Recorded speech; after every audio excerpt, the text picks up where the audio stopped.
নমস্কার, দেখছেন কলকাতা টিভি। আপনাদের সঙ্গে আমি ইন্দ্রাণী। গুরুত্বপূর্ণ খবর নিয়ে শুরু করছি 4টের দিক। প্রথমেই যে খবরের দিকে নজর রাখবো, দিনহাটার ঘটনায় কিন্তু নির্বাচন কমিশন রিপোর্ট তলব করেছিল জেলা শাসকের কাছে। ইতিমধ্যেই জেলা শাসক লিখিত রিপোর্ট জমা দিয়েছে নির্বাচন কমিশন। এ বিষয়ে বিস্তারিত কথা বলবো। ফোনে রয়েছেন আমাদের প্রতিনিধি সত্য সুন্দর ভট্টাচার্য। সত্য, ঠিক কি জানানো হয়েছে জেলা শাসকের পক্ষ থেকে রিপোর্টে? দেখো, গতকাল দিনহাটাতে যে সংঘর্ষের ঘটনা ঘটেছিল তৃণমূল এবং বিজেপির, সেই সংঘর্ষের ঘটনার পরেই কিন্তু কমিশনের তরফে সংশ্লিষ্ট জেলা প্রশাসনের কাছ থেকে রিপোর্ট চেয়ে পাঠানো হয়েছিল। কিছুক্ষণ আগে সেই রিপোর্ট কমিশনে জমা পড়েছে এবং সেই রিপোর্টে উল্লেখ করা হয়েছে যে গতকাল রাতে রাজ্যের মন্ত্রী, উত্তরবঙ্গ উন্নয়ন মন্ত্রী উদয়ন গুহর জন্মদিনের অনুষ্ঠান চলছিল এবং সেই সময়কালে কেন্দ্রীয় স্বরাষ্ট্র প্রতিমন্ত্রী নিশীথ প্রামাণিকের যে কনভয়, সেই কনভয় কিন্তু সেই জায়গা দিয়ে যাচ্ছিল এবং সেই সময়েই দুটি রাজনৈতিক দলের মধ্যে সংঘর্ষের ঘটনা ঘটে, বাদানুবাদ ঘটে, এমনটা কিন্তু রিপোর্টে উল্লেখ করা হয়েছে। কিন্তু কি কারণে এই ঘটনা ঘটেছে সেই বিষয়ে কিন্তু রিপোর্টে উল্লেখ নেই। গোটা রিপোর্টটি ইতিমধ্যেই জাতীয় নির্বাচন কমিশনে পাঠানো হবে বলে মুখ্য নির্বাচনী আধিকারিকের দপ্তর সূত্রে জানা গিয়েছে এবং সেক্ষেত্রে পরবর্তী পদক্ষেপ কি হবে সেটা জাতীয় নির্বাচন কমিশন স্থির করবে। তবে ইতিমধ্যেই যেটা জানা যাচ্ছে যে মুখ্য নির্বাচনী আধিকারিকের দপ্তরের তরফে জেলা প্রশাসনের সঙ্গে একটি ভিডিও কনফারেন্সিং এ বৈঠক ছিল এবং সেখানে মনোনয়নপত্র জমা দেওয়ার সময়কালে যাতে নতুন করে কোনো রকম ভাবে কোনো রাজনৈতিক উত্তেজনা বা সংঘর্ষের ঘটনা না ঘটে সেদিকে জেলা প্রশাসনকে সতর্ক থাকার নির্দেশ দেওয়া হয়েছে নির্বাচন কমিশনের তরফে। আজ থেকেই শুরু হয়েছে কোচবিহারে মনোনয়নপত্র জমা দেওয়ার কাজ। সেক্ষেত্রে যাতে গোটা মনোনয়নপত্র জমা দেওয়ার সময়কালে এবং ভোট গ্রহণ প্রক্রিয়া যাতে শান্তিপূর্ণ থাকে সে বিষয়টি কিন্তু জেলা প্রশাসনকে কড়া নজর রাখতে হবে এবং সে বিষয়ে সতর্ক বার্তা দেওয়া হয়েছে নির্বাচন কমিশনের তরফে। ধন্যবাদ সত্য। কথা বললাম প্রতিনিধি সত্য সুন্দর ভট্টাচার্যের সঙ্গে।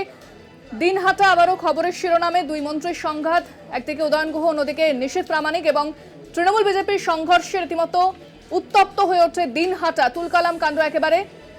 যদিও বন্ধ ডাকা হয় তৃণমূলের পক্ষ থেকে এবং এসপি অফিস ঘেরাও পাল্টা বিজেপির। এ বিষয়ে নির্বাচন কমিশন রিপোর্ট তলব করলে জেলা শাসকের পক্ষ থেকে ইতিমধ্যে সেই রিপোর্ট জমা দেওয়া হয়েছে। ঠিক কি ঘটেছিল সেখানে সেই বিষয়ে জানানো হয়েছে। মঙ্গলবার রাতে দিনহাটায় কেন্দ্রীয় প্রতিমন্ত্রী নিশীথ প্রামাণিকের কনভয়ের ওপর হামলার অভিযোগ তৃণমূলের বিরুদ্ধে। অভিযোগ ছোড়া হয় পাথর, গুলি এবং বোমা। অন্যদিকে তৃণমূলের অভিযোগ কনভয় থামিয়ে হামলা চালায় নিশীথ প্রামাণিকের নিরাপত্তা রক্ষী, কেন্দ্রীয় বাহিনী এবং বিজেপি কর্মী সমর্থকেরা।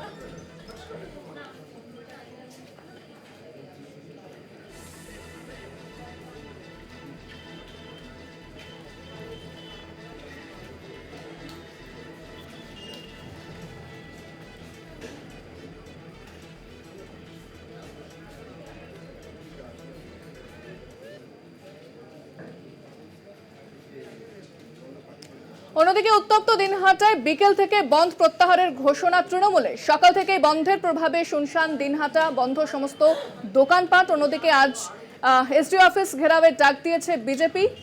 তবে তৃণমূল বিজেপির সংঘর্ষে উত্তপ্ত হয় দিনহাটা। যদিও রমজান মাস চলায় কিন্তু সেই বন্ধ প্রত্যাহারের ঘোষণা করা হয়েছে তৃণমূলের পক্ষ থেকে।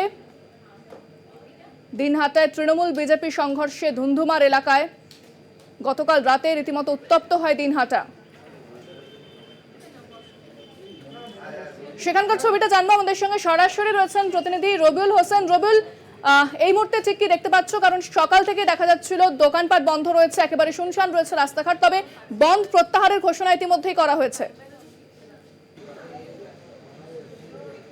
দেখো ইন্দ্রাণী, এই মুহূর্তে ঘড়ির কাঁটায় বিকাল 4:09, অর্থাৎ সকাল 6টায় যে বন্ধ শুরু হয়েছিল উত্তরবঙ্গ উন্নয়ন দপ্তরের মন্ত্রী তথা তৃণমূল নেতা উদয়ন গুহর কথা মতো সেই বন্ধ বিকাল 4টা, অর্থাৎ এখন থেকে ঠিক 9 মিনিট আগে সেই বন্ধ সমাপ্ত হওয়ার কথা। কিন্তু 4টা পার হয়ে গেলেও এখন পর্যন্ত কিন্তু দিনহাটা সেই আগের ছন্দেই রয়েছে। অর্থাৎ সারাদিন যেভাবে দিনহাটায় দোকানপাট বন্ধ ছিল, যানবাহন রাস্তায় ছিল না, ঠিক সেই অবস্থাতেই রয়েছে এবং আকাশও একদিকে ভারী রয়েছে। দোকানদাররা এখন পর্যন্ত দোকান খুলতে আগ্রহী নন, কেউ দোকান খোলেননি। অপরদিকে আমরা এই মুহূর্তে ঠিক দাঁড়িয়ে রয়েছি দিনহাটা থানার সামনে। আর অল্প কিছুক্ষণের মধ্যেই দিনহাটায় কিন্তু আসতে চলেছেন রাজ্যপাল সিবি আনন্দ বোস। আবার সেই রাজ্যপালের সফর ঘিরে ইতিমধ্যেই কিন্তু প্রশাসনিক লেভেলে প্রস্তুতি একদম চূড়ান্ত পর্যায়ে রয়েছে। আর এই বন্ধ প্রত্যাহারের পরেই কিন্তু উত্তরবঙ্গ উন্নয়ন দপ্তরের মন্ত্রী আরও একটি ঘোষণা করেছেন। আজ ঠিক সন্ধ্যা 6টায় দিনাটা যে চৌপতি রয়েছে পাঁচ মাথার মোড়, সেই পাঁচ মাথার মোড়ে কিন্তু তৃণমূল কংগ্রেসের তরফ থেকে পথসভা ডাকা হয়েছে এবং মন্ত্রী জানিয়েছেন যে সেই পথসভায় গতকাল ঠিক কী হয়েছিল সবার সামনে কিন্তু সবিস্তারে তিনি জনসম্মুখে তুলে ধরবেন।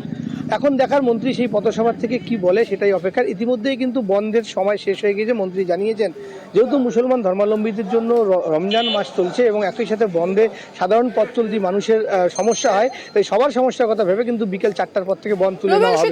কিন্তু মন্ত্রীর কথা মতো বন্ধের সেই তুলে নেওয়ার সময় পার হয়ে গেল। সেখানের মানুষ যে তারা আতঙ্কে ছিলেন, সেই আতঙ্ক কি কেটেছে? দোকানপাট কি খুলতে শুরু করেছে? রাস্তায় কি যানবাহন দেখা যাচ্ছে?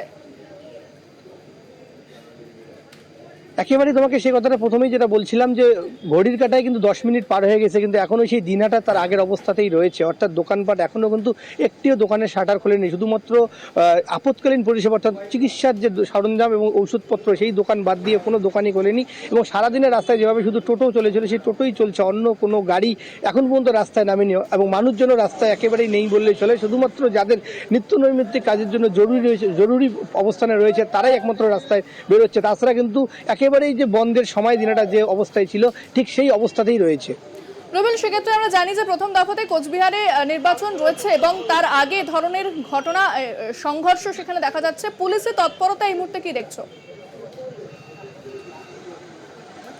দেখো, একেবারেই কালকের ঘটনার পর থেকে কিন্তু দিনাটা থানার পুলিশ প্রশাসন একেবারেই তারা কিন্তু তৎপর রয়েছে। আজ সারাদিনে আমরা দেখেছিলাম যে দিনাটার বিভিন্ন মোড়ে এবং দিনাটার পার্শ্ববর্তী এলাকায় কিন্তু পুলিশ বারবার কিন্তু টহল দিয়ে বেরিয়েছে এবং দিনাটার বিভিন্ন মোড়ে পুলিশ স্থায়ীভাবে মোতায়েন করে রাখা হয়েছে। এছাড়াও দিনাটা থানায় কিন্তু পুলিশের উচ্চপদস্থ একাধিক আধিকারিকরা তারা কিন্তু দফায় দফায় এসেছেন। দিনাটা থানার পুলিশ আধিকারিকদের সঙ্গে তারা কিন্তু বৈঠক করেছেন। যেহেতু কালকের ঘটনায় কিন্তু দিনাটার যে এসডিপিও রয়েছেন ধীমান মিত্র, তিনি নিজেও কিন্তু গুরুতর আহত অবস্থায় পড়ে রয়েছেন। তো সেই দিক দিয়ে কিন্তু পুলিশ ব্যাপারটাকে একটু অন্যরকমভাবে অন্য নজর দিয়ে দেখছে বলে বলা যাচ্ছে। অপরদিকে কিন্তু কালকের ঘটনার পরিপ্রেক্ষিতে গতকালের ঘটনার পরিপ্রেক্ষিতে পুলিশের তরফ থেকে কিন্তু একটি সুমোটো মামলা করা হয়েছে।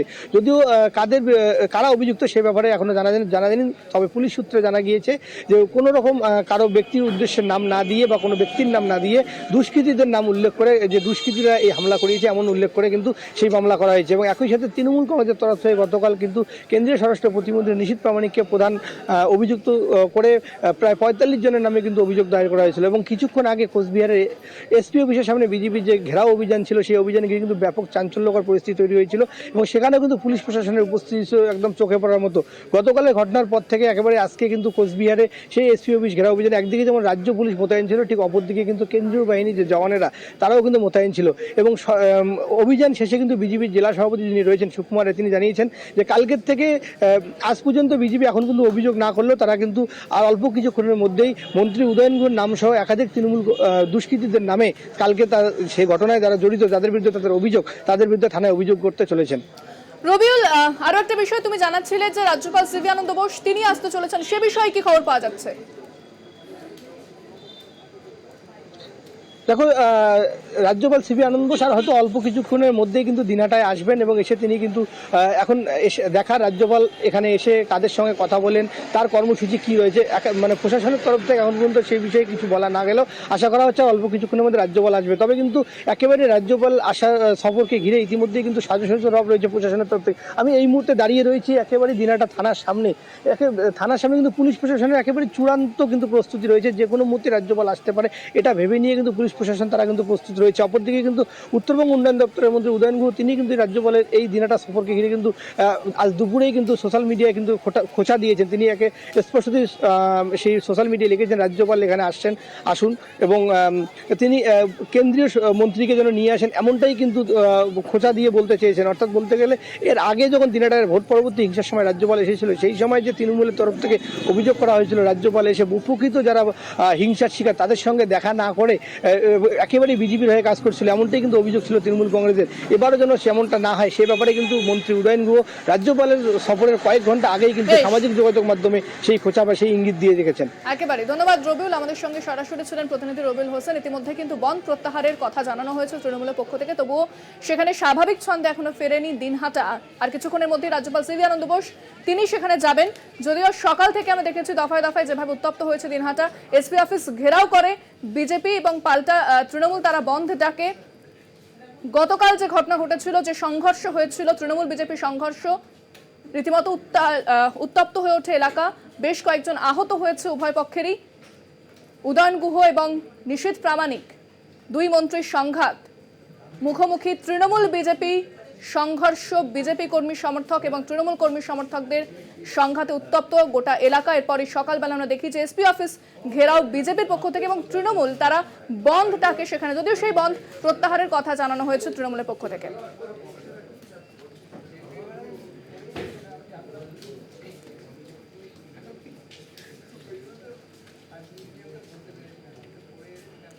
দিনহাটার ঘটনায় থানায় নালিশ তৃণমূলের। নিশীথ প্রামাণিক সহ ৪৫ জনের বিরুদ্ধে অভিযোগ দিনহাটা থানায়। অভিযোগ দায়ের করেছে তৃণমূল। নিশীথ প্রামাণিক সহ ৪৫ জনের বিরুদ্ধে অভিযোগ দায়ের করা হয়েছে তৃণমূলের পক্ষ থেকে। দিনহাটা থানায় অভিযোগ দায়ের। বিস্তারিত কথা বলবো, ফোনে রয়েছেন আমাদের প্রতিনিধি অনুপম সাহা। অনুপম, দিনহাটা থানায় অভিযোগ দায়ের করা হয়েছে, কি জানতে পারছো পুলিশ সূত্রে? দেখো, যে ঘটনা গতকাল ঘটেছে, দুই মন্ত্রীর ধস্তাধস্তি, কার্যত একটা রণক্ষেত্র চেহারা নিয়েছিল দিনহাটা। এই ঘটনায় কিন্তু তৃণমূল কংগ্রেসের তরফ থেকে যে অভিযোগ করা হয়েছে যে বিজেপি প্রার্থী নিশীথ প্রামাণিক তিনি কনভয় নিয়ে গুটার বাজিয়ে তিনি যাচ্ছিলেন এবং তার গাড়িতে কাটা পাথর এবং তীর মজুত করা ছিল। সেই তীর ছোড়া হয়েছে, কাটা পাথর ছোড়া হয়েছে, এমনই কিন্তু উত্তরবঙ্গ উন্নয়ন মন্ত্রী উদয়ন গুহ অভিযোগ করেছেন। এই ঘটনায় কিন্তু পুলিশ আধিকারিক সহ বেশ কয়েকজন আহত হয়েছে, দুপক্ষে তৃণমূল এবং বিজেপির। তারপরেই কিন্তু তৃণমূল কংগ্রেসের তরফ থেকে দিনহাটা থানায় মোট ৪৫ জনের নামে অভিযোগ দায়ের করা হয়েছে। এই অভিযোগে কিন্তু বিজেপি প্রার্থী নিশীথ প্রামাণিকের নামও কিন্তু রয়েছে। এই ঘটনায় কিন্তু যথেষ্ট চাঞ্চল্য ছড়িয়েছে এবং এই গতকালের ঘটনায় বিজেপির তরফ থেকে পাল্টা কিন্তু আজকে জেলা পুলিশ সুপারের দপ্তর ঘেরাও কর্মসূচি করা হয়েছিল। সেখানে নেতৃত্ব দিয়েছিলেন বিজেপির জেলা সভাপতি সুকুমার রায়, বিধায়ক মিহির গোস্বামী, নিখিল রঞ্জন, বরেন চন্দ্র বর্মন সহ অন্যান্যরা। তাদের অভিযোগ যে গতকাল নিশীথ প্রামাণিক যখন প্রচার শেষ করে ফিরছিলেন, সেই সময় কিন্তু দিনহাটায় তৃণমূল কংগ্রেস কর্মী সমর্থকরা উদয়ন গুহর নেতৃত্বে তারা কিন্তু প্রার্থী নিশীথ প্রামাণিকের কনভয়ে হামলা চালায়, এমনই কিন্তু পাল্টা অভিযোগ করেছে বিজেপি। তবে বিজেপির তরফ থেকেও কিন্তু অভিযোগ দায়ের করা হবে এমনটাই জানা গেছে। পাশাপাশি এই ঘটনার পরিপ্রেক্ষিতে আজকে কিন্তু রাজ্যপাল আসছেন কোচবিহারে, সড়ক পথে তিনি ইতিমধ্যে রওনা দিয়েছেন। তিনি প্রথমে দিনহাটা যাবেন এবং দিনহাটার পরিস্থিতি খতিয়ে দেখবেন, তারপরে কিন্তু আজকে তার কোচবিহারে রাত্রি যাপনের কথা রয়েছে, এমনটাই কিন্তু আমরা জানতে পেরেছি। ইন্দ্রাণী, ধন্যবাদ অনুপম। কথা বললাম প্রতিনিধি অনুপম সাহার সঙ্গে।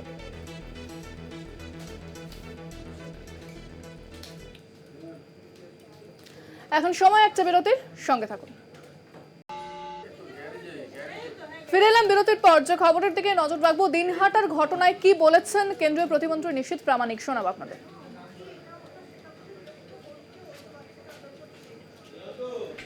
যখন আমাদের কর্মী গাড়ি ভাঙছিল সেই সময় আমি এবং জেলা সভাপতি গাড়ি থেকে নামি এবং সেখানে দেখি জেলা সভাপতিরও মাথায় ঢিল লাগে, তার চোখে লেগেছে। এবং একটাই কথা বলবো যে উদয়ন গুহ, তার গুন্ডা, তার যে সন্ত্রাসকারী যারা ছিল তৃণমূল কংগ্রেসের, তাদেরকে নিয়ে এগোতে থাকে এবং আমাদের কর্মীর উপর আঘাত করতে থাকে। এটা সত্যি ভাবতে অবাক লাগে যে একজন জনপ্রতিনিধি হয়ে এইভাবে প্রকাশ্য গুন্ডামো করা, এটা মেনে নেওয়া যায় না। উত্তরবঙ্গ উন্নয়ন মন্ত্রী উদয়ন গুহ ঠিক কি বলেছেন এ বিষয়ে শোনাবো আপনাদের। গোলমাল করেছে যারা, তাদের মধ্যে একজন, সে পোস্ট করেছে উদয়ন বাবু জন্মদিনের উপহার পছন্দ হয়েছে, আজকে, এরপর সামনে আসতে গেলে 10 বার ভেবে আসবেন। আমাদের মোটা মোটা বাঁশ লাঠি নিয়ে যাকে পারছে পেটাতে শুরু করেছে, এমনকি ইনোসেন্ট পথচারী তাদেরও মারছে। আমার সাথে যে গাড়ি ছিল সেই গাড়ি ভেঙে দিল, আমার সাথে যে আমার পেছনে যে গাড়ি ছিল সেই গাড়িটা ভেঙে দিল। এমনকি কেন্দ্রীয় বাহিনী গাড়ির থেকে নেমে তারা আমাদের দিনহাটা থানার পুলিশ সহ অন্যান্যদেরকে মারতে শুরু করল। তীর ছুটছে, এই যে তীর, আমার হাতে তীর রয়েছে, এই তীর আরো দুটো আছে, সেখান থেকে ওদের গাড়ির থেকে তীর ছোড়া হচ্ছে, কাটা পাথর ছোড়া হচ্ছে এবং লাঠি নিয়ে আক্রমণ করছে। সে একেবারে তৈরি হয়ে বেরিয়েছে গোলমাল পাকাবার জন্য। রাজ্যের মন্ত্রী শশী পাঁজা কি জানাচ্ছেন শুনুন। প্রার্থী করেন তাহলে এই ধরনের অপরাধ হবেই, যেটা কোচবিহার দিনহাটাতে হয়েছে তারা করেছেন, যিনি প্রার্থী তিনি করেছেন, এটা তো হতে পারে না। আপনারা পশ্চিমবাংলাকে কালিমালিপ্ত করার জন্য এখান ফেয়ার ফ্রি ইলেকশনস আমরা চাইছি, বাংলার মানুষ চাইছে। আপনার প্রথম থেকে আপনাদের উদ্দেশ্য রয়েছে যে যেখানে প্রার্থী ঘোষণা হয় না, প্রার্থী পাওয়া যায় না, প্রার্থী নিয়ে দ্বিমত, কারোর এই লবির প্রার্থী, কারো ওই লবির প্রার্থী, কারো প্রধানমন্ত্রীর পছন্দ, কারো এখানকার নেতৃত্বের পছন্দ, এত যখন আপনাদের মধ্যে দ্বিমত রয়েছে তখন তো বাজারটাকে গরম রাখার জন্য আপনারা এই অপরাধগুলো করাচ্ছেন। এটাই হচ্ছে আমাদের বিষয়বস্তু। সময় আরো একটা বিরতির, সঙ্গে থাকুন। ফিরে এলাম বিরতির পর। যে খবরের দিকে নজর রাখবো, কলকাতায় 6টি জায়গায় আয়কর তল্লাশি। মন্ত্রী অরূপ বিশ্বাসের ভাই স্বরূপের বাড়িতে আয়কর দফতর, আয়করে কারচুপির অভিযোগে তল্লাশি ভোর থেকে শুরু হয়েছে, বিকেল গড়িয়ে গিয়েছে, এখনো পর্যন্ত কিন্তু সেই তল্লাশি জারি রয়েছে। বিস্তারিত কথা বলবো, আমাদের সঙ্গে সরাসরি রয়েছেন প্রতিনিধি শুভঙ্কর মন্ডল। শুভঙ্কর, ভোরে শুরু হয়েছিল তল্লাশি, এখনো পর্যন্ত জারি রয়েছে, কি জানতে পারছো, কি তথ্য সামনে আসছে?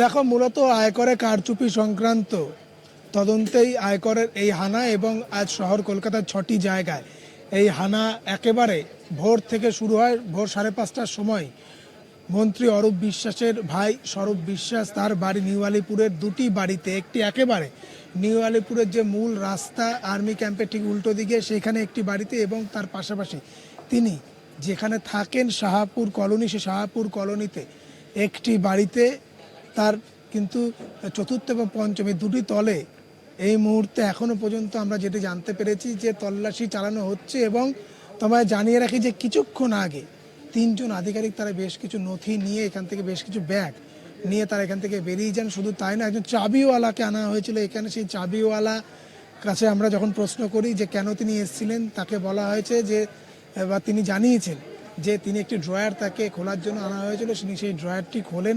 স্বাভাবিকভাবে মনে করা হচ্ছে এই যে আয়কর সংক্রান্ত বিষয়ে বেশ কিছু নথি আয়কর দপ্তর তারা চাইছিল, এবং সেই নথি পাওয়ার জন্যই মূলত আজকে তাদের এই হানা, যার মধ্যে 3 জন আধিকারিক বেশ কিছু নথি সংগ্রহ করে তাদের হাতে তারা এখন বেরিয়ে যান। তাদের হাতে 2 থেকে 3টি ব্যাগ ছিল, সেই ব্যাগ নিয়ে তারা কিন্তু গাড়িতে উঠে বেরিয়ে যান। মনে করা হচ্ছে যে আয়করে কারচুপি সংক্রান্ত তদন্তের জন্যই তাদের এখানে এই আগমন, এবং তারা সেখান থেকে কিন্তু বেশ কিছু নথি সংগ্রহ করেছে। যদিও আরও 2-1 জন আধিকারিক ভেতরে রয়েছেন, তারাও এই মুহূর্তে আরও বেশ কিছু জায়গায় তল্লাশি চালাচ্ছেন। এই বাড়ি শুধু নয় যেখানে আমি রয়েছি, একই সঙ্গে কিন্তু পাশে নিউ আলিপুর, আমি যেটি বললাম যে নিউ আলিপুরে একেবারে আর্মি ক্যাম্পের ঠিক উল্টো দিকের একটি আবাসন, সেখানেও সকাল থেকে তল্লাশি চলছে। এবং সেখানে শুধুমাত্র স্বরূপ বিশ্বাস নয়, এখানে আগে পুরনো বাড়িতে স্বরূপ বিশ্বাস থাকতেন, কিন্তু স্বরূপ বিশ্বাসের যিনি স্ত্রী জুই বিশ্বাস, তুমি জানো যে কলমে তিনি কিন্তু কলকাতা পুরসভার পুরো প্রতিনিধি, এবং সেখানে তার অফিস ছিল, সেই অফিসেও মূলত তল্লাশি চলছিল, এবং সেই তল্লাশিও জারি রয়েছে বলে আমরা জানতে পেরেছি। সব মিলিয়ে এখনো পর্যন্ত যা মূল নির্যাস এই তদন্তের, যে আয়করে কারচুপি সংক্রান্ত বিষয়ে এখনো পর্যন্ত তল্লাশি বেশ কিছুটা জায়গায় জারি রয়েছে, এবং স্বরূপ বিশ্বাসের 2টি বাড়িতে তল্লাশির পাশাপাশি 3 জন আধিকারিক আয়করের তারা এখান থেকে বেশ কিছু নথি সংগ্রহ করে নিয়ে চলে গিয়েছেন। একজন চাবিওয়ালাকে আনা হয়েছিল, যিনি একটি ড্রয়ার খুলেছেন বলে তিনি দাবি করেছেন, এবং তাকেও এখান থেকে কিন্তু আয়করের যারা আধিকারিক রয়েছেন তারা সেখান থেকে নিয়ে বেরিয়ে যান। অন্যদিকে রাস্তার চারিদিকে যে আবাসনগুলিতে মূলত তল্লাশি চলছে, তার চারিদিকে বিএসএফ জওয়ান দিয়ে কিন্তু একেবারে ঘিরে রাখা হয়েছে, যাতে এখানে কোনো রকম কোনো সমস্যা তৈরি না হয়। তাদের তদন্ত করতে গিয়ে সব মিলিয়ে এখনো পর্যন্ত কিন্তু যে তল্লাশি আয়করে, সেই তল্লাশি জারি রয়েছে। তুমি জানো যে আয়করে যখন তল্লাশি শুরু হয় স্বাভাবিকভাবে কিন্তু সেটা বেশ লেন্দি প্রসেস হয়, বেশ সময় সাপেক্ষ প্রসেস হয়, কিন্তু আমরা দেখলাম কি যে 3 জনের মতো আধিকারিক তারা কিন্তু বেশ কিছু নথি, বেশ কিছু ব্যাগ তারা এখান থেকে নিয়ে, ব্যাগে করে বেশ কিছু জিনিসপত্র নিয়ে তারা বেরোলেন। মনে করা হচ্ছে যে আয়করের কারচুপি সংক্রান্ত বেশ কিছু নথি সেগুলো তারা সংগ্রহ করতে পেরেছেন, এবং সেইগুলো নিয়েই মূলত তারা এখান থেকে বেরিয়ে গিয়েছেন, হয়তো আর কিছুক্ষণ পর আরও বেশ কয়েকজন যারা রয়েছেন তারাও এখান থেকে বেরিয়ে যাবেন। সব মিলিয়ে আজ শহরের 6টি জায়গায় এই ধরনের তল্লাশি কিন্তু আয়করের তরফ থেকে বা আয়কর দপ্তরের তরফ থেকে চালানো হচ্ছে। ইন্দ্রাণী। ধন্যবাদ শুভঙ্কর। আমাদের সঙ্গে সরাসরি ছিলেন প্রতিনিধি শুভঙ্কর মণ্ডল এবং ইতিমধ্যেই সেই তল্লাশি শেষ হয়েছে বলে কিন্তু জানতে পারা যাচ্ছে যে ভোর থেকে শুরু হয়েছিল তল্লাশি আয়কর দপ্তরে, সেই তল্লাশি ইতিমধ্যেই শেষ হয়েছে। বেশ কিছু নথিপত্র নিয়ে বেরিয়ে গিয়েছেন আয়কর দপ্তরের আধিকারিকরা, এমনটা কিন্তু জানা যাচ্ছে। আয়করে কারচুপির অভিযোগে তল্লাশি চলছিল, ম্যারাথন তল্লাশি শেষে বেরোলেন আয়কর দপ্তরের আধিকারিকরা। স্বরূপ বিশ্বাসের বাড়িতে আয়কর হানা, ভোর থেকে শুরু হয়েছিল সেই তল্লাশি এবং এরপর বেশ কিছু নথিপত্র নিয়ে আয়কর দপ্তরের আধিকারিকরা বেরিয়ে যান তার বাড়ি থেকে, এমনটা কিন্তু জানা যাচ্ছে। শহরের 6 জায়গায় চলছিল আয়কর তল্লাশি। আয়কর আধিকারিকরা বেরিয়ে যান স্বরূপ বিশ্বাসের বাড়ি থেকে। ম্যারাথন তল্লাশি চলে সকাল থেকে, অর্থাৎ ভোর থেকে শুরু হয়েছিল সেই তল্লাশি, বিকেল পর্যন্ত চলে এবং বেশ কিছু নথিপত্র নিয়ে বেরিয়ে যান আয়কর দপ্তরের আধিকারিকরা।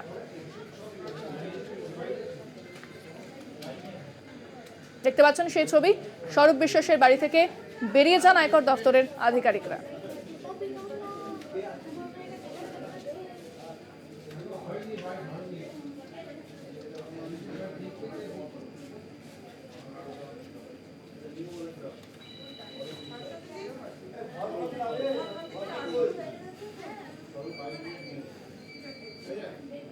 বিজেপি বিধায়কের অডিও পোস্ট, তৃণমূলের অডিওতে শান্তনু ঠাকুরকে ভোট না দিতে বলা হচ্ছে, এটা অসীম সরকারের কণ্ঠ, দাবি তৃণমূলের। হরিণঘাটার বিজেপি বিধায়ক অসীম সরকার, বিজেপির ভেতরেই ক্ষয় হচ্ছে, অন্য দলের দিকে আঙুল তোলার অধিকার নেই। সোশ্যাল মিডিয়ায় পোস্ট জোড়া ফুলের। অডিও সত্যতা যাচাই করেনি কলকাতা টিভি। এক বিস্ফোরক অডিও সামনে এসেছে যা তৃণমূলের পক্ষ থেকে পোস্ট করা হয়েছে সোশ্যাল মিডিয়াতে, যেখানে বিজেপি বিধায়ক তিনি কিন্তু বলছেন যে শান্তনু ঠাকুরকে ভোট না দেওয়ার কথা জানাচ্ছেন।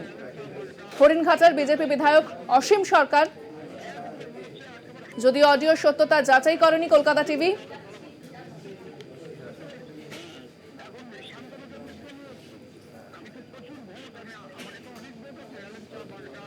অডিওতে শান্তনু ঠাকুরকে ভোট না দিতে বলা হচ্ছে, বিজেপি বিধায়কের অডিও পোস্ট। কি বলেছেন বিজেপি বিধায়ক অসীম সরকার, শোনাবো আপনাদের। এখন শান্তনু ঠাকুরের জন্য আমি তো প্রচুর ভোট, আমাকে তো অনেক ভোট আছে, হেলেঞ্চা বাগদা এই দিক বলছে, কেউ শান্তনুর ভোট দিই না। একদম হচ্ছে একেবারে মানুষ মত কর গাঁজা করার বাবা, এখনো গাঁজা ছাড়া বাসে না, বুঝতে পারছো? এখন শান্তনু ঠাকুরের জন্য আমি তো প্রচুর ভোট, আমাকে তো অনেক ভোট আছে, হেলেঞ্চা বাগদা এই দিক বলছে, কেউ শান্তনুর ভোট দিই না। একদম হচ্ছে একেবারে মানুষ মত কর গাঁজা করার বাবা, এখনো গাঁজা ছাড়া বাসে না, বুঝতে পারছো? এখন শান্তনু ঠাকুরের জন্য এই বিষয়ে বিস্তারিত কথা বলবো। ফোনে রয়েছেন আমাদের বিশেষ প্রতিনিধি দেবজ্যোতি ঘোষ। দেবজ্যোতি, যে অডিও সামনে এসেছে তৃণমূলের পক্ষ থেকে, যে অডিও পোস্ট করা হয়েছে, এই বিষয়ে গেরুয়া শিবির কি কিছু বলছে? এখন শান্তনু ঠাকুর সম্বন্ধে তার দলেরই বিধায়ক হরিণঘাটার অসীম সরকার যা মন্তব্য করেছেন এবং তার ব্যক্তিগত জীবন নিয়ে এবং বিভিন্ন নেশাকে জড়িয়ে নিয়ে শান্তনু ঠাকুরের বিরুদ্ধে যেসব মন্তব্য করেছেন তা নিয়ে যথেষ্ট অস্বস্তিতে কেন্দ্রীয় বিজেপি এবং রাজ্য বিজেপি, এবং ইতিমধ্যেই উত্তর চব্বিশ পরগনার বিজেপি নেতৃত্ব কিন্তু বেশ কিছুটা পিছু হটেছেন এই বক্তব্যের পরে। যদিও তিনি তার ব্যক্তিগত মন্তব্য করেছেন বলে বিজেপির নেতৃত্ব দাবি করছেন। কিছুক্ষণ আগে অসীম সরকারের সঙ্গে কথা বলা হলে তিনি বলেন এই বক্তব্য তার নয়, এবং কলকাতা টিভিও এই বক্তব্যের সত্যতা যাচাই করেনি। তবে তৃণমূল কংগ্রেসের পক্ষ থেকে এই বক্তব্যকে সামনে আনা হয়েছে। সোশ্যাল মিডিয়ায় অসীম সরকার যে মন্তব্য বনগাঁর সাংসদ সম্বন্ধে করেছেন তা নিয়ে কিন্তু যথেষ্ট অস্বস্তিতে বিজেপি পড়েছে, এবং তৃণমূল কংগ্রেসের পক্ষ থেকে যেটা বলা হয়েছে যে গোষ্ঠীদ্বন্দ্বে জর্জরিত ভারতীয় জনতা পার্টি, তাদের প্রতিটি জায়গাতেই গোষ্ঠীদ্বন্দ্ব রয়েছে, এবং অসীম সরকার এই লোকসভার তিনি পদপ্রার্থী হবার দাবিদার ছিলেন, কিন্তু শান্তনু ঠাকুরের উপরই কেন্দ্রীয় নেতৃত্ব ভরসা রেখেছে। তারপরে অসীম সরকারের এই মন্তব্য নিয়ে যথেষ্ট নিন্দার ঝড় উঠেছে ভারতীয় জনতা পার্টির পক্ষ থেকে। তৃণমূল কংগ্রেসের পক্ষ থেকে যেটা বলা হয়েছে, এটাই ভারতীয় জনতা পার্টির কালচার, এবং যেভাবে অসীম সরকার শান্তনু ঠাকুরকে ভোট না দেওয়ার কথা বলেছেন, তা নিয়ে কিন্তু যথেষ্ট অস্বস্তিতে বিজেপি নেতৃত্ব পড়েছেন এবং যেভাবে সোশ্যাল মিডিয়ায় সেই বক্তব্য ছড়িয়ে পড়েছে তা কিন্তু সাধারণ মানুষের মধ্যে যথেষ্ট প্রভাব পড়েছে।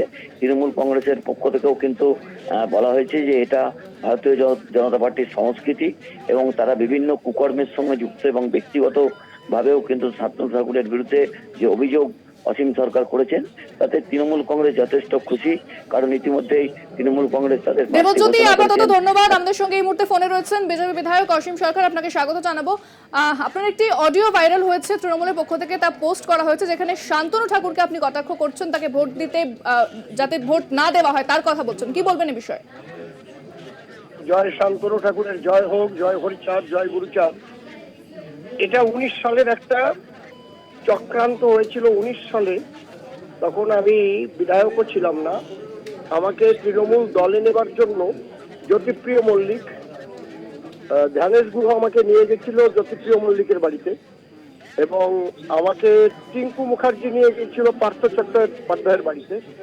আমাকে প্রচন্ড ভয় দেওয়া হয়েছিল যে আপনার স্ত্রীকে ট্রান্সফার করা হবে, 2 বার বাসে উঠতে হবে, 1 বার নদী পার হতে হবে, আমরা যা বলি তাই শুনতে হবে। তারপরে একটা ঘরের মধ্যে আমাকে আটকে রেখে আমার ভিডিও কথাবার্তা তোলার চেষ্টা করেছিল। আমি বলেছিলাম আমি মরে গেলেও শান্তনু ঠাকুরের বিরুদ্ধে বলতে পারবো না। তখন বললো তাহলে একটা ফোন আসছে, আপনি ফোনে বলুন, তাহলে আপনার বিপদ হবে। তখন এইভাবে আমাকে ভয় দিয়ে একটা ফোনে এইভাবে ওরা যা স্ক্রিপ্ট লিখে দিয়েছিল সেইভাবে আমাকে বলিয়েছিল। 19 সালের ঘটনা। আমি ভীষণভাবে দুঃখিত যে আজ 19 সালের সেই ঘটনা তখন একবার চালিয়েছে, এখন আবার ভাইরাল করেছে। শান্তনু ঠাকুরকে ও দিয়ে আটকে রাখা যাবে না। আমরা একসঙ্গেই রয়েছি, আমরা এক বিজেপি পরিবার, মতুয়া পরিবারেই রয়েছি। আমরা গণতান্ত্রিকভাবে এর জবাব দেব। শান্তনু ঠাকুর আমার গুরু পরিবার, আমি তাকে শ্রদ্ধা করি, ওই ধুলি আমি আমার অঙ্গে মাখি। এই বাজে কথা মানসিকভাবে কখনই অসীম সরকার শান্তনু ঠাকুরকে বলে না, বা আমাদের কোনো গোষ্ঠীদ্বন্দ্ব নেই, আমরা একই সঙ্গে আছি। সমস্ত বনগাঁর জনগণকে বলবো আপনারা গণতান্ত্রিকভাবে এর জবাব দেবেন এবং ওই বিশ্বজিৎ দাসকে ছুঁড়ে ফেলবেন একদম আরব সাগরে। নমস্কার। একেবারে অনেক ধন্যবাদ। আমরা কথা বললাম বিজেপি বিধায়ক অসীম সরকারের সঙ্গে। যে অডিও ভাইরাল হয়েছে তৃণমূলের পক্ষ থেকে, সেই অডিও ভাইরাল করা হয়েছে যেখানে শান্তনু ঠাকুরকে ভোট না দেওয়ার কথা বলছেন বিজেপি বিধায়ক অসীম সরকার। যদিও এই অডিও সত্যতা যাচাই করেনি কলকাতা টিভি। এ বিষয়ে কি বলেছেন রাজ্যের মন্ত্রী শশী পাঁজা, শোনাব আপনাদের। যে অসীম সরকার এবং শান্তনু ঠাকুর দুজনই প্রার্থী, অসীম সরকার বিধায়ক, উনি প্রার্থী হননি, আর শান্তনু, তাদের মধ্যে যে যা চলছে অডিও ক্লিপের মধ্যে, মানে একটা কমেডি সার্কাস বলবো, কিন্তু একটা সিএ নিয়ে গুরুত্বপূর্ণ প্রশ্ন। একজন বলছে যে সিএ হোক, আমি তাহলে বিধায়ক নির্বাচিত, আপনি নির্বাচিত হলেছেন, বিধায়ক হয়েছেন, আপনি এখন বলছেন আমি নাগরিক হব, মানে কি উল্টো পাল্টা বিষয়টা। তারপর শান্তনু ঠাকুরের সঙ্গে তার ঝগড়া, শান্তনু ঠাকুর আবার তাকে কি বলেছেন, কিংবা উনি বলেছেন যে শান্তনু ঠাকুর গাঁজাখোর ইত্যাদি। আমি ভাবুন, মানে অপরাধ আমি একটা অবধি বললাম, আমার তো ভাষা বলতেও কষ্ট হচ্ছে। তারপর একজন আরেকজনের যে বিভিন্ন দুর্বলতা রয়েছে, সেই দুর্বলতাকে এক্সপোজ করে একটা মানে বিজেপি কমেডি সার্কাসে গিয়ে দাঁড়িয়েছে। ফিরছি আরো খবর নিয়ে একটা বিরতির পর, সঙ্গে থাকুন। ফিরে এলাম বিরতির পর। যে খবরের দিকে নজর রাখবো, বসিরহাটে কিছুক্ষণ আগেই সভা শেষ করেছেন অভিষেক বন্দ্যোপাধ্যায় এবং সেখান থেকে তিনি সন্দেশখালী নিয়ে বার্তা দিয়েছেন। তিনি বলেছেন যে সন্দেশখালী নিয়ে রাজনীতি করা হচ্ছে। সন্দেশখালীতে শাহজাহানকে গ্রেফতার করেছে রাজ্যের পুলিশ, কেন্দ্রীয় এজেন্সি তাকে গ্রেফতার করতে পারেনি, এমনটাই কিন্তু তোপ দেখেছেন অভিষেক বন্দ্যোপাধ্যায়। এ বিষয়ে বিস্তারিত কথা বলবো, আমাদের সঙ্গে সরাসরি রয়েছেন প্রতিনিধি সঞ্জিত চক্রবর্তী। সঞ্জিত, অভিষেক বন্দ্যোপাধ্যায় বলেছেন যে সন্দেশখালী নিয়ে রাজনীতি করা হচ্ছে এবং বিরোধীরা এখন কোথায়, যেখানে রাজ্যের পুলিশ শাহজাহানকে গ্রেফতার করেছে, কেন্দ্রীয় এজেন্সি কিন্তু তাকে গ্রেফতার করতে পারেনি, এই বার্তা তিনি দিয়েছেন। দেখো, একেবারে ঠিক। বসিরহাটে যাওয়া দুর্যোগকে উপেক্ষা করে যেমন কাতারে কাতারে মানুষ এসেছে, বিশেষ করে আজকে অভিষেক বন্দ্যোপাধ্যায়ের সবচেয়ে এই সবার তাৎপর্য বিষয় ছিল সেই সন্দেশখালী মানুষকে কী বার্তা দেয়। সন্দেশখালী একাধিক মহিলারা এবং সেখানকার নেতৃত্ব তারা এসেছিল, কিন্তু এসে সেই তাদের মঞ্চে তুলে তিনি সন্দেশখালীর কথা বলেছেন। তিনি বিরোধী দল অর্থাৎ বিজেপির কথা বারবার বলতে গিয়ে তিনি বলেছেন যেভাবে তাদের উদ্দেশ্য নারী সম্মান নয়, নারী সম্মান হলেও শিবপ্রসাদ হাজরা, উত্তম সর্দার গ্রেপ্তার হওয়ার পরেও শেখ শাহজাহানকে গ্রেপ্তার করেছে রাজ্য পুলিশ, এমনকি রাজ্য পুলিশ কেন ইডি সিবিআই গ্রেপ্তার করেনি? অন্যদিকে পক্ষান্তরে বলেছে তিনি বিভূষণের কথা, যেখানে কুস্তি গীতরাজ যে দেশের জন্য মেডেল এনেছে, যারা যন্ত্রমন্ত্রে ধর্নায় বসেছিল, মলেস্টেশন হয়েছে, তাদের বিরুদ্ধে কিন্তু ইডি সিবিআই কোনো ব্যবস্থা নিয়ে নেই, এমনকি কেন্দ্রীয় নেতারা কোনো ব্যবস্থা নিয়ে নেই। এছাড়াও পাশাপাশি বিভিন্ন জায়গায় হাতহস্তের কথা বলছে, উন্নয়নের কথা বলেছে, এমনকি মণিপুরের কথা তিনি বলেছেন। বারবার দেখা গিয়েছে যে এছাড়াও গত 34 বছরে বামফ্রন্ট যেভাবে রাজ্যে ক্ষমতায় ছিল, একজনও বিশেষ করে সিপিএম নেতা গ্রেপ্তার হয়নি, কিন্তু মমতা বন্দ্যোপাধ্যায়ের সরকারে কেউ অন্যায় করলে সে সাজা পাবে এমনটাই বলেছে। শেখ শাহজাহান তাকে রাজ্য পুলিশ গ্রেপ্তার করেছে, পাশাপাশি একাধিক নেতা তারা গ্রেপ্তার হয়েছে। তা যিনি বলছে অন্যায় করলে কেউ রেয়াত করা হবে না। এছাড়াও তিনি বলেছেন যে লোকসভা নির্বাচনে আপনি আমার কেন্দ্রে অর্থাৎ ডায়মন্ড হারবারের কেন্দ্রে 1 জুন অর্থাৎ শেষ দফা 7ম দফায় ভোট, সেখানে 4 লক্ষ ভোটে আমি যেই দাঁড়াক না কেন তাদের হারাবো। আপনারা যদি বসিরহাট লোকসভা কেন্দ্রে একই দিনে ভোট 4 লক্ষ ভোটে যদি জেতান শেখ হাজি নুরুল ইসলামকে, আমি 10 বার এখানে আসবো। পাশাপাশি আজকের এই জনসভা অত্যন্ত গুরুত্বপূর্ণ এবং সন্দেশখালী প্রচুর মানুষ কিন্তু এখানে এসেছিল, বিশেষ করে মহিলারা। এছাড়াও তিনি লক্ষ্মীর ভাণ্ডার তিনি কথা বলেছেন, লক্ষ্মী ভাণ্ডারের কথা যিনি বলেছেন যে বারবার বিরোধী থেকে বলা হচ্ছে যে 3000 টাকা করে মাসে লক্ষ্মীর ভাণ্ডার দেওয়া হবে। যারা ক্ষমতায় রয়েছে রাজ্যে অর্থাৎ দেশে বিজেপি ক্ষমতায় রয়েছে, সেখানে কেন 3000 টাকা? সঞ্জিত চক্রবর্তী কি বলেছেন অভিষেক বন্দ্যোপাধ্যায় সন্দেশখালী নিয়ে, শোনাব আপনাদের। দলের নেতা কর্মীরা আর সন্দেশখালীতে যাচ্ছে না কেন? তার মানে আপনাদের উদ্দেশ্য কি ছিল? যে শেখ শাহজাহানকে গ্রেপ্তার করো, যাদের বিরুদ্ধে নারী নির্যাতনের অভিযোগ রয়েছে। আপনারা সেই উত্তম সর্দার আর সেই শিবু হাজরাকে কেন গ্রেপ্তার করছেন না, কেন হেফাজতে নিচ্ছেন না কেন? আজকে হয়তো আমি বলে দিলাম, এবার 4 দিন পর হেফাজতে চাইতে পারে।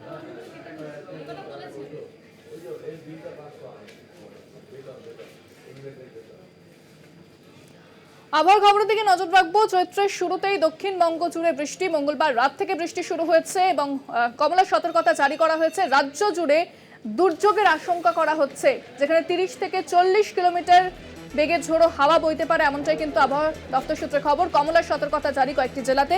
এ বিষয়ে বিস্তারিত কথা বলবো। ফোনে রয়েছেন আমাদের প্রতিনিধি শাশ্বতী রায়। শাশ্বতী, রাজ্য জুড়ে দুর্যোগের আশঙ্কা, কি বলছে হাওয়া অফিস? একেবারে উত্তর পূর্ব মধ্যপ্রদেশ থেকে দক্ষিণ আসাম পর্যন্ত একটি অক্ষরেখা তৈরি হয়েছে এবং তার সঙ্গে সঙ্গে একটি সাইক্লোনিক সার্কুলেশন রয়েছে পূর্ব বাংলাদেশের উপর, যার কারণেই এই রাজ্য জুড়ে যে ঝড় বৃষ্টি চলছে তার প্রধান কারণ হচ্ছে এই দুটি সিস্টেম। এবং এর পাশাপাশি যেমনটা আলিপুর আবহাওয়া দপ্তর জানাচ্ছে যে দক্ষিণবঙ্গের ক্ষেত্রে আগামীকাল পর্যন্ত কিন্তু জারি থাকবে এই ঝড় বৃষ্টির প্রভাব এবং উত্তরবঙ্গের ক্ষেত্রে শনিবার পর্যন্ত বজায় থাকবে ঝড় বৃষ্টি এবং সেক্ষেত্রে কমলা সতর্কতা জারি করা হয়েছে উত্তরবঙ্গের ক্ষেত্রে। 30 থেকে 40 কিলোমিটার প্রতি ঘন্টায় ঝোড়ো হাওয়া হওয়ার সম্ভাবনা রয়েছে এবং এই ঝড় বৃষ্টি কিন্তু ভারী থেকে অতি ভারী বৃষ্টির সঙ্গে সঙ্গে কোথাও কোথাও শিলাবৃষ্টির সম্ভাবনার কথা জানাচ্ছে আলিপুর আবহাওয়া দপ্তর। তবে এই সাইক্লোনিক যে সার্কুলেশন তৈরি হয়েছে সেটি সরে যাওয়ার পরে আবার স্বাভাবিক ছন্দে পড়বে আবহাওয়া এবং সেক্ষেত্রে যেমনটা আজকে দেখা গেল যে সকালবেলা শহর কলকাতার তাপমাত্রা অনেকটাই নিচে নেমে গেছে, প্রায় 5 ডিগ্রি সেন্টিগ্রেড তাপমাত্রা নেমেছে শহর কলকাতার ক্ষেত্রে এবং সঙ্গে সঙ্গে দক্ষিণবঙ্গের একাধিক জেলাতেও তাপমাত্রার প্রভাব অনেকটাই কমেছে। তাই বলাই যায় যে দোল পর্যন্ত একটি সুষম পরিস্থিতি তৈরি হতে পারে। ধন্যবাদ।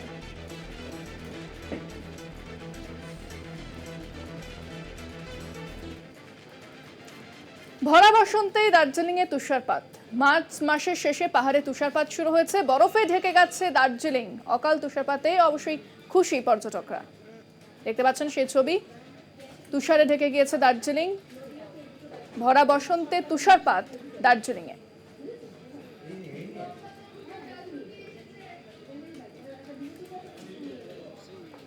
4টে 4 দিক এখন এ পর্যন্তই। দেখছেন কলকাতা টিভি, রাত 3 7 দিন।